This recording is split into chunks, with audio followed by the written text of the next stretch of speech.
Hello class, and I'm going to go through and explain to you where we're at in this course and where I feel we are going to end up, which is going to be shortly. So we're starting here on assignment week 1. We did the graph, kind of how we said, this is what they say, this is what I say. And then you did a brief introduction with your avatar, an email with a two-part question, and I still have some of those out there. What I'll do is I'll Google your name in my email box, and if you didn't put your name on your email, then that'll be a problem. So your last name should be on there. That's part of the requirement. So 50 points, ethos, pathos, and logos, and I'll go over that and make sure I catch every one of yours. Email to instructor at start of class. You can put a post here if you've sent this to me and for some reason I may not have received it. But make sure that you have emailed me, because then I'm going to check my email by searching for your last name. All right, so, and I always copy and paste so it can be misspelled. Then you have a 1,000-word paper on Ehrenreich using the they say, I say, and your journals, which are amazing, and I'm really enjoying them. Your farming in the USA, better or worse. Your TED Talks formal essay on a specific topic. And you have your final. So your final exam, part 1 and 2, it's a hard redo. And what I mean by a hard redo is that you're redoing the assignment and you're going ahead and correcting something in a really big way so that you've completely made this paper sort of new. So you've really made something better. So if you choose a paper that you did really horribly on, that's great. That's no problem. It'll actually improve your original grade as well. So just make a note on there, can I please have my original grade altered as well? And I will look at doing that. So this is due on December 8th. And your final exam is a rewrite, a correction of one essay for this class that you've already done, clearly underlining or highlighting the corrected portion of this essay for me to see. It's incredible how many people do not underline or highlight the corrected portions of the essay, and I have to tell you, I'm not looking for them. I'm not going to look for your fixes. You're going to show them to me. So you're going to be making your own argument that you should be getting a great grade by making what I should see very clear.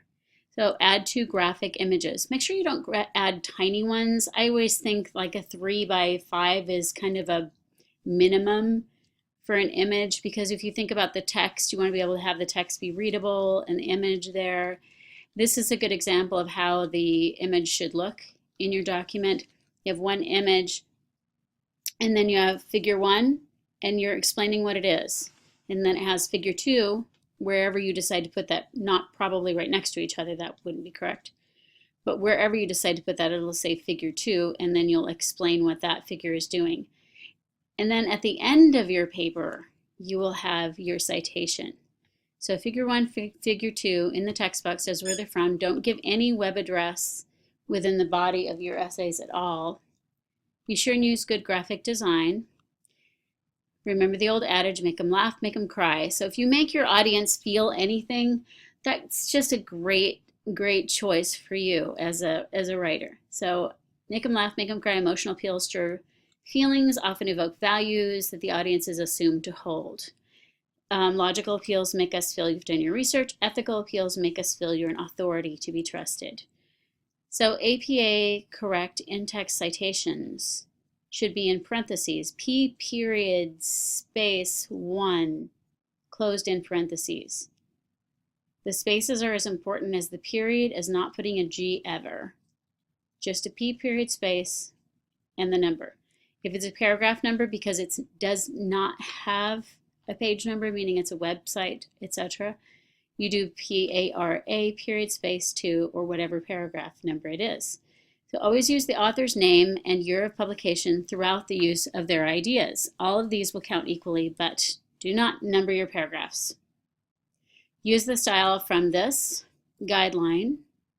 So the guideline here on this page shows you title, name, and school name.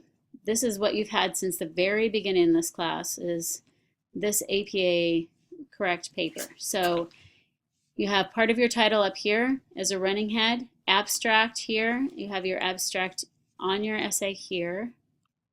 That is on the first actual page. and then your paper starts. And then, weirdly enough, your title here, and the page number goes in with the title. It's always on the right. So I want you to, sorry, I have puppies. So I want you to go ahead and follow that paragraph example. See, they're in paragraphs throughout. And I want you to do that as well. I want you to do regular paragraphs. For some of you, this is just old hat. Of course, you're going to do that. That's kind of silly to even mention it, but it is and it isn't. So then we have what is your references page.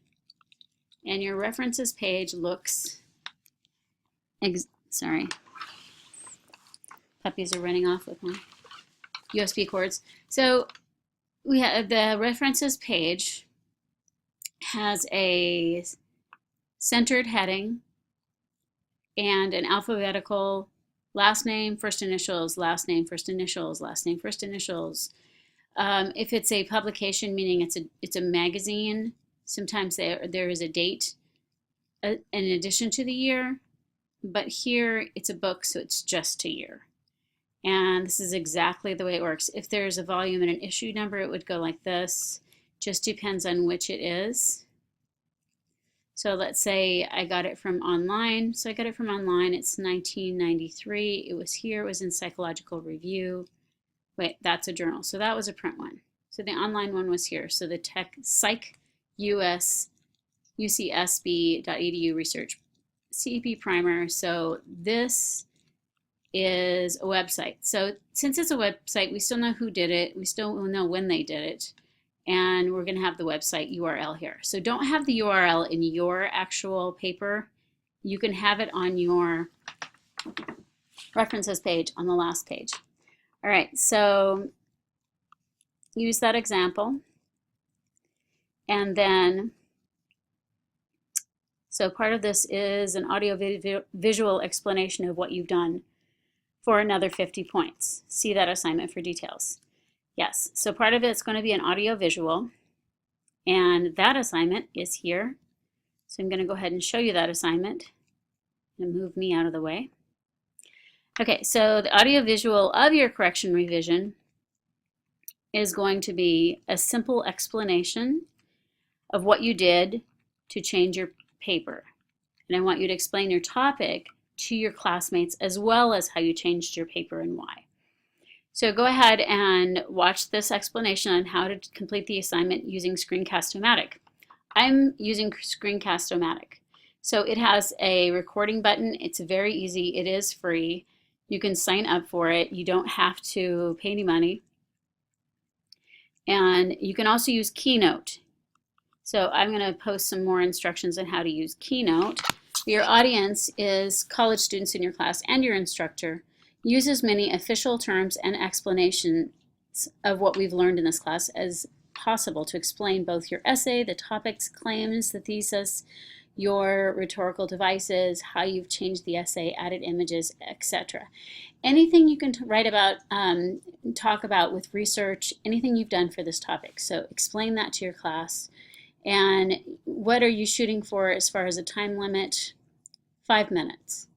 So if it is 4 minutes, that's probably fine. If it's less, not fine. If it's 7 minutes, that's fine. If it's over 10 minutes, absolutely not. I will reject it because you haven't taken the time to write a script of what you're talking about, and people are just and repeating, and that doesn't work for me. So it doesn't have to be a polished speech. This is not a speech class. It does have to be a prepared monologue on what you're talking about. Otherwise, it wastes everybody's time and ends up with a really bad grade, and you wonder why, since you just told me about it. This is very specific. This is not just tell me about what you're talking about.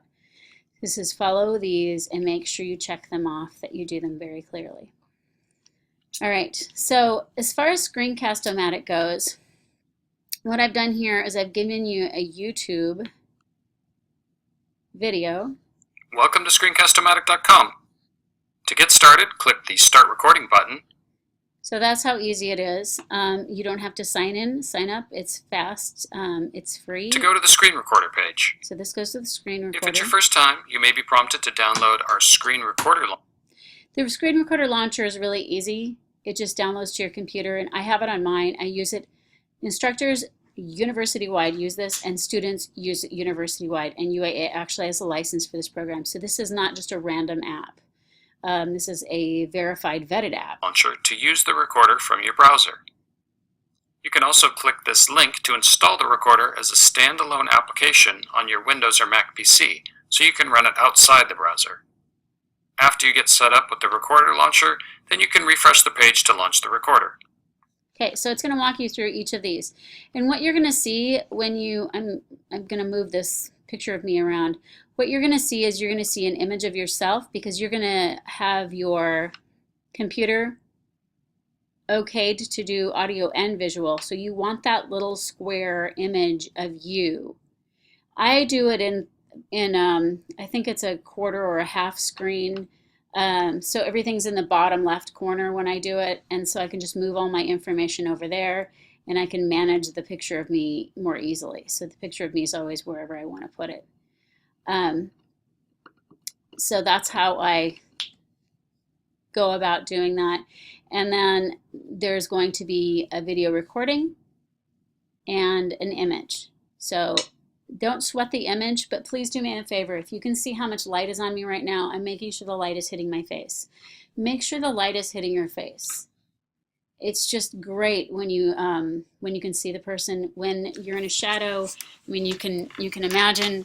Okay, so a lot of you look like this, and there's lights in the back, and you look like you're on a covert mission, and you're trying to do something, and there's some weird stuff there, and there's shining in from the back, and then you're in the darkness, and it's just terrible. I've seen videos that turn out to be as dark as I'm going to show you. So as dark as this, and then they're wanting me to see what they're doing, and it's just not great. It's not great if I can't see what you're doing. And don't move around the room, because again, it makes us all dizzy, and that's probably not our best way of listening to you, unless your paper is all around the room, so stay still. But at the same time as staying still, my advice to you if you're giving a talk is to be more animated. So this part of the essay was difficult for me. I found it frustrating to try and make the references have the same matching information from what was in parentheses for my paper. And just, you know, you can see where if you add a little bit of emotion, no. Joe, no.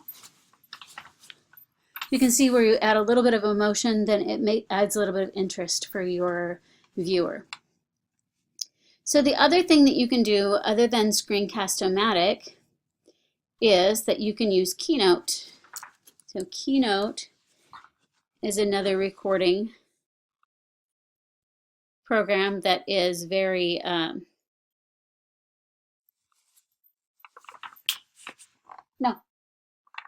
it is very Mac friendly. So we have it here, and at the top of the Keynote it says File, Edit, Slide, Format, Arrange. So I'm just going to choose a presentation.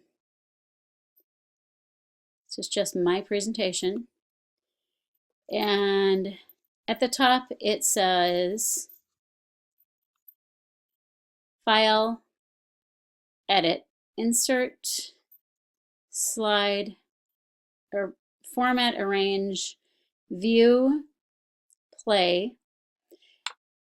And Play, it has Record Slideshow and Rehearse Slideshow.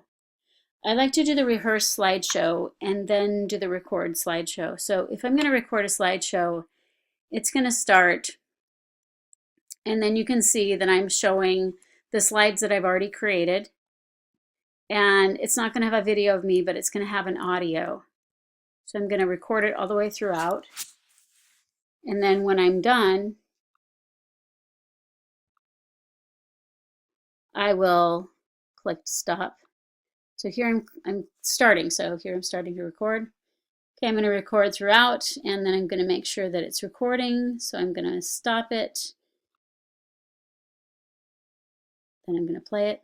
Okay, I'm going to record throughout, and then I'm going to make sure that so it's this easy to do a keynote video. So if you want, what you can also do is you can do something kind of a little bit different. You can use your iPhone or whatever smartphone you want to use, and you can do a recording of yourself discussing what's on your screen. So that's one thing that if you can't get the audiovisual to work for you, it's a little bit simpler. You'll still need to project images of what you're talking about, but you can do that in a PowerPoint slideshow and then embed the video of you into the screen. And that's kind of better if you do it in a couple of smaller videos. So you do half of it and then you do another half, or you do a third and then you do another third in the final third, and then you embed it throughout your video wherever you want people to be watching that. So those are some ideas for you to use just to have some audio visual information. By far the easiest, which hopefully I'm showing you now, is to use Screencast-O-Matic. So it's easy. You can tell me all about your paper and your struggles, your frustrations, what went well, what went bad, what devices you used. Follow the assignment specifications, and I look forward to reading it. I'm going to be massively grading over the next 2 days. So I'll be posting everything so you have plenty of chance to get the feedback and talk to me about it. All right, great. I look forward to reading the rest of your work. So have a great rest of the week.